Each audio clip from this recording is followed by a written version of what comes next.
I was saying to the guys, you've been on the show before, but we've never had you in studio or even at one of our Super Bowl shows. And now that you're here, Boomer can now say all the nasty things he said about you behind your back. You know what? I seen him. It was a beautiful little lady you was making. You was down on the field. Yes.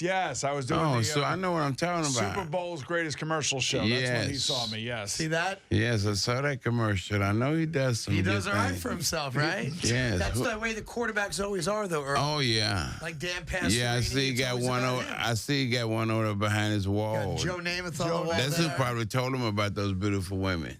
Joe Namath might have. If Yeah. anybody would, it'd be Joe. Well, he's in the town here to get plenty of them. So, Let me ask you a question. yes. When you look back on your career, don't you feel like the quarterbacks were always treated unfairly better than guys like you, the real workhorses, the guys that carried franchises, that we fell in love with the quarterback and we never should have? You were the real star, Earl. Isn't that the case? Well, let me tell you something. I wouldn't take that away from Pastorini. He got in there and fought. I think the quarterbacks has a place. He wore a flak jacket. He couldn't take it. You got beat down every game. Well, I didn't hear you Pastorini bitch was and moan already about it. beat up when I got there, though. He was. Yes. But did you ever wear a flak jacket to protect your ribs? I don't think so. No, I don't think I could take the ball. I couldn't get the ball on my hip if I had a flak jacket on. I was told that you actually played without pads for a year and a half in the NFL. Well, how did you find that out? I do research on our guests. I learned back in I didn't wear no hip pads. Hip pads. No hip pads. I told No you. hip My pads. research is stellar. I would tell you the thing about Earl Campbell is that Earl Campbell delivered the blows. As Well, I I don't consider it delivering the blow. I just kind of bumped every now and then, bumped into him a little bit. But you were 240 full of stone and bumps a hit, The thing about it is, between Earl, Jim Brown, Marshawn Lynch, John Riggins, guys who delivered the blows, the guys that actually hit the guys. Defenders used to say they would never want to touch it. They want to go nowhere near you. You know, that was a time when football was real. I'm not sure it's like that anymore. Do you have any regrets from your football days? No, I wish I could have did it longer, and I think I would have did it better. In what way? Well, I think that I would have timed certain moves a little bit better. You know, like the stiff arm.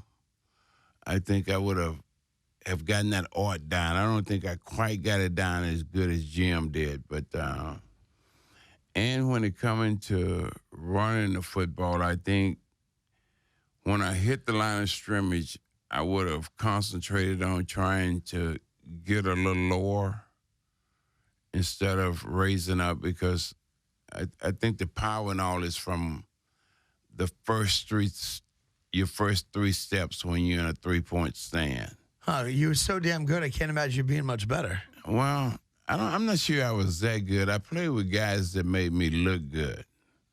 Offensive lineman was pretty good. It's all right. You're an NFL MVP, man. You were good. Well, I know the other guys know it's a team sport. You know, it has a lot goes on. Boomer knows this. A lot goes on just outside of you winning MVP. The offensive lineman has to do their job. The split end has to do his job. The quarterback has to do his job. And then we all wins the MVP. I did it 3 times. We did it 3 times. You know, the amazing thing is, we talked to the great Earl Campbell, is that, you won the Heisman Trophy. Yes. You won the MVP.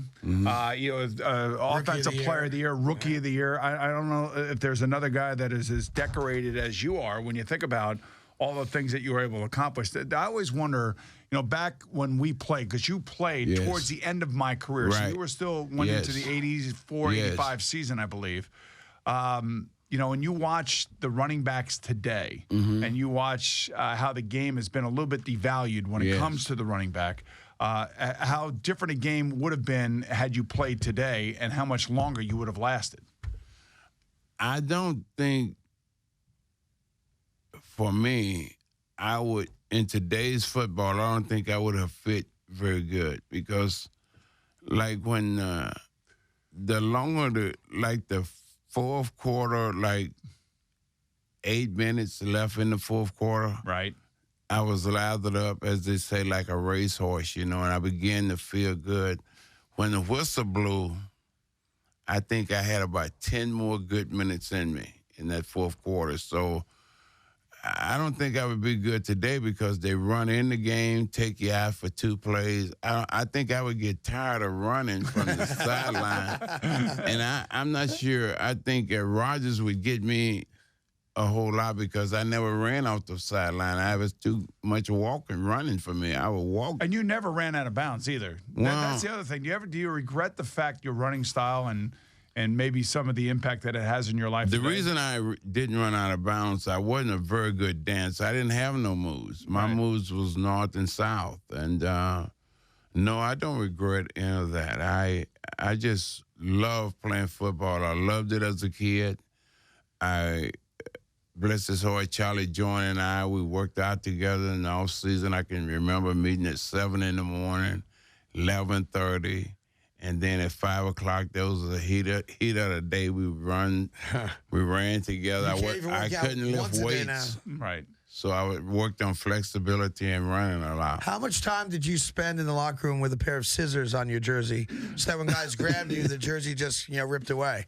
Because you were way ahead of your time. Well, there was something called tearaway jerseys that came along. I got a hold to some of them my senior year, and Bum got a few of my rookie and second year in pro football. And that was a tearaway jersey. That was pretty cool to let them guys. It was kind of like wrestling, Yeah, listen, it worked. It's funny, you sometimes talk about the personality of a team. Does the coach's personality match the team and the best players on the team? I was very young at the time, but I would think that Bum Phillips matched you guys perfectly. Like, there was no better personality than that guy to be with that team at that time. Oh, yeah, man. I mean, it was all about cowboy boots and Wrangler jeans and Just men being men. Nakona boots, and cowboys are not known for changing pants a lot, so you wear a pair of jeans for 2 or 3 days.